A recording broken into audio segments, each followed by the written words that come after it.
بسم الله الرحمن الرحيم. بسم الله الرحمن الرحيم. الحمد لله رب العالمين والعاقبة للمتقين والصلاة والسلام على أشرف الأنبياء والمرسلين نبينا محمد وعلى آله وصحبه أجمعين ومن تبعهم بإحسان إلى يوم الدين. أما بعد، فأن ابن عباس رضي الله عنهما قال: كان رسول الله صلى الله عليه وآله وسلم أجود الناس بالخير، وكان أجود ما يكون في رمضان حين يلقاه جبريل، وكان جبريل عليه السلام يلقاه في رمضان، يلقاه كل ليلة في رمضان حتى ينسلخ، وكان النبي صلى الله عليه وسلم يعرض عليه القرآن، فكان جبريل حين يلقاه كان رسول الله صلى الله عليه وسلم أجود بالخير من الريح المرسلة، أو كما قال عليه الصلاة والسلام.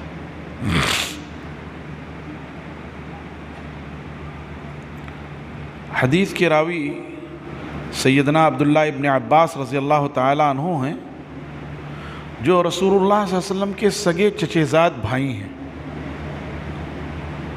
اور ان 7 صحابہ کرام میں سے ایک ہیں جنہوں نے 1000 سے زیادہ حدیثیں روایت کی ہیں۔ ایسے 7 صحابہ کرام ہیں جن کی روایتیں 1000 سے زیادہ ہیں، اور ان کو اصطلاح میں مکثرین کہا جاتا ہے، مکثرین صحابہ۔ ان میں سیدنا ابو ہریرہ رضی اللہ عنہ، سیدنا عبداللہ ابن عباس رضی اللہ عنہ، سیدنا انس بن مالک رضی اللہ عنہ، سیدہ عائشہ صدیقہ رضی اللہ تعالی عنہ، عبداللہ ابن عباس رضی اللہ عنہ، جابر ابن عبداللہ رضی اللہ عنہ، اور ابو سعید خدری رضی اللہ عنہ۔ ایسے 7 صحابہ ہیں جنہوں نے 1000 حدیثوں سے زیادہ روایت کی ہے۔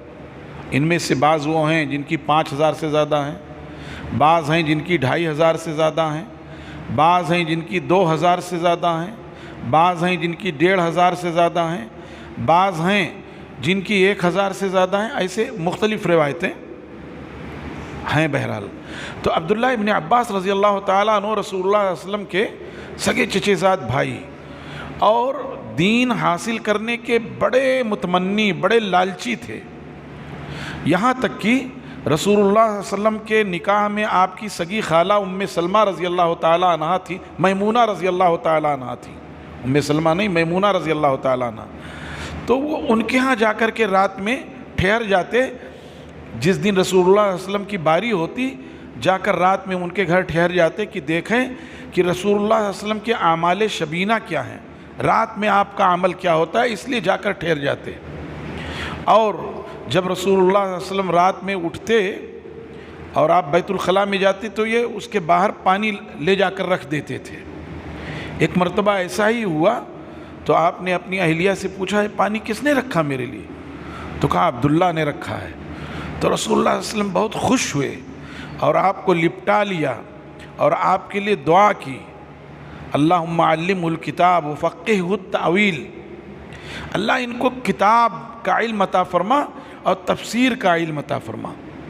رسول اللہ علیہ وسلم کی دعا کی برکت سے بالاتفاق پوری امت میں تفسیر کے سب سے بڑے عالم، پوری امت میں صحابہ کرام میں بھی تفسیر کے بڑے بڑے عالم تھے، خلفائے اربعہ تھے، ابی ابن کعب تھے، زید ابن ثابت تھے، لیکن تفسیر کے سب سے بڑے عالم عبداللہ ابن عباس رضی اللہ عنہ، اسی لیے ان کو حبر الامہ کہا جاتا ہے۔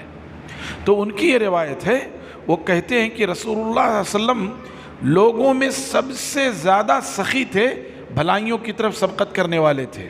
کان رسول اللہ صلی اللہ علیہ وسلم اجود الناس بالخیر، سب سے زیادہ نیکی کی طرف سبقت کرنے والے تھے لوگوں میں، لیکن آپ کے تمام دن یکساں نہیں ہوتے تھے، رمضان کا معاملہ الگ ہوتا تھا۔ وَكَانَ أَجْوَدْ مَا يَكُونُ حِينَ يَلْقَاهُ جبریل، اور سب سے زیادہ سخی آپ اس وقت ہوتے تھے جب آپ کی ملاقات جبریل سے ہوتی ہے. وکان جبریل علیہ السلام یلقاہ فی رمضان حتی ینسلخا, اور جبریل علیہ الصلاۃ والتسلیم آپ سے رمضان میں ملاقات کرتے, مسلسل ملاقات ہوتی رہتی یہاں تک کہ رمضان مبارک ختم ہو جاتا.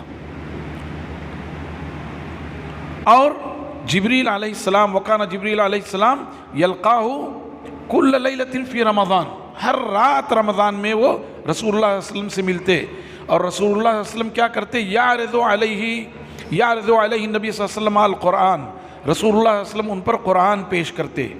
تو جب جبریل امین ملتے تو اس وقت آپ کے سخاوت کی انتہا ایسی ہوتی جیسے خوشگوار ہوا چل رہی ہو تیز, ایسے آپ کے سخاوت کا دریا بہتا. گویا نیکیوں کی طرف سبقت کرنا یہ رسول اللہ صلی اللہ علیہ وسلم کی سنت مبارکہ ہے, اس لیے آپ کی امت کو بھی نیکیوں کی طرف سبقت کرنا چاہیے. اور پھر آپ کی یہ سخاوت رمضان اور غیر رمضان میں برابر نہیں ہوتی تھی, بلکہ رمضان میں سخاوت اور زیادہ ہو جاتی تھی غیر رمضان کے مقابلے میں. اس لیے عام دنوں میں تو نیکی کی طرف بڑھنا ہی چاہیے, سخاوت کرنی چاہیے, صدقہ و خیرات کرنا چاہیے, لیکن خاص طور سے رمضان میں اس کا اہتمام ہونا چاہیے. آدمی منصوبہ بنا لے, صاحب اپنے گھر پہ کچھ روزے داروں کو افطار کرواؤں گا. نہیں ممکن ہے مسجد میں دسترخوان لگ رہا ہے اس میں حصے دار ہو جائے, 4 لوگ مل کر کے مسجد میں دسترخوان لگا دیا کریں. ایسے ہی کھانے کی پیکٹ بنا لی اور چھوٹے چھوٹے پیکٹ روزے داروں میں تقسیم کر دیا. ایسے ہی بڑی بڑی کٹ بنا لی حیثیت کے حساب سے کہ ایک غریب فیملی کے 15 دن کا, 20 دن کا, 1 مہینے کا کھانا ہو گیا. ایسے ہی کچھ کپڑے خرید لیے اور ان کی نظر میں کچھ فقراء اور مساکین ہیں ان کو دے دیا. اور ان سب سے بڑھ کر یہ کہ اپنے قرابت داروں میں اگر کوئی ایسا مستحق ہے تو دوسروں کے مقابلے میں اس کو ترجیح دی جائے. اور یہاں ہم سے غلطی ہوتی ہے, سیٹھ صاحب کی کوٹھی کے نیچے ایک غریب فیملی ہے جس کے بچے بھوک سے بلک رہے ہیں, اس کی پرواہ نہیں ہے. پرواہ کس کی ہے؟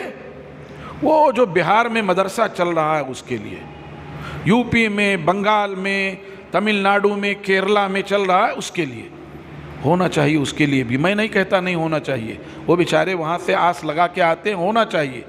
لیکن اولاً مستحق آپ کے کوٹھی کے نیچے والا وہ غریب ہے. آپ کے شہر میں وہ غریب فیملی جو رہ رہی ہے وہ زیادہ مستحق ہے. تؤخذ من اغنیائہم فترد فی فقرائہم, ان کے مالداروں سے لیا جائے, ان کے غربا میں تقسیم کیا جائے. ہاں باہر والوں کو بھی دیا جائے, ایسا نہیں نہ دیا جائے, دیا جائے, لیکن ان کو اولیت دیجئے, پھر ان کو بھی دیجئے. ضرورت مند ہیں ان کو بھی دیجئے. آپ دیکھ رہے ہیں کہ ایک غریب گھر کا بچہ ہے, بہت اچھا ذہن ہے, وہ قرآن پاک حفظ کر سکتا ہے.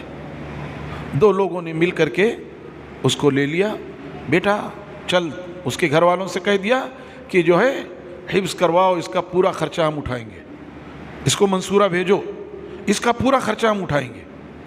غریب لڑکا ہے اور آگے چل کر کے وہ دعوت کا کام کر سکتا ہے. صاحب اس کو بھیجو, اس کے عالمیت کا جو خرچہ ہوگا ہم مل کے اٹھائیں گے, 2-4 لوگ مل کے اٹھائیں گے یا ہماری جمعیت اٹھائے گی. یہ بہتر ہے بنسبت اس کے کہ یہاں کا کوئی بڑا ذمہ دار جائے اور وہاں منصورہ کے ذمہ دار سے, عمر آباد کے ذمہ دار سے اور کسی بھی مدرسے کے ذمہ دار سے کہے صاحب میں ناندیڑ کی جمعیت سے آیا ہوں اور اس بچے کی فیس معاف کر دیجئے. ارے بھائی اس مدرسے کا ذمہ دار بھی تو ادھر ادھر سے مانگ کے لاتا ہے, یہ اس سے اچھا ہے, اس میں آپ کی عزت ہے, آپ کے جماعت کی عزت ہے کہ صاحب ہماری جماعت جو ہے منصورہ میں 5 بچوں کو پڑھا رہی, ان کا خرچہ دے رہی ہے. یہ عزت و شرف کی بات ہے بنسبت اس کے کہ صاحب یہاں سے ایک لیٹر جائے مولانا یوسف صاحب کا کہ ارشد بھائی آپ اس بچے کی فیس معاف کر دیے. اس میں عزت نہیں ہے.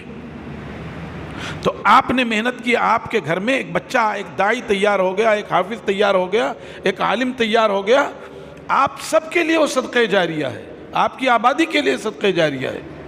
تو رسول اللہ صلی اللہ علیہ وسلم رمضان میں اور دنوں کے مقابلے میں زیادہ خیر کی طرف سبقت کرتے تھے. ہمیں بھی سبقت کرنا چاہیے.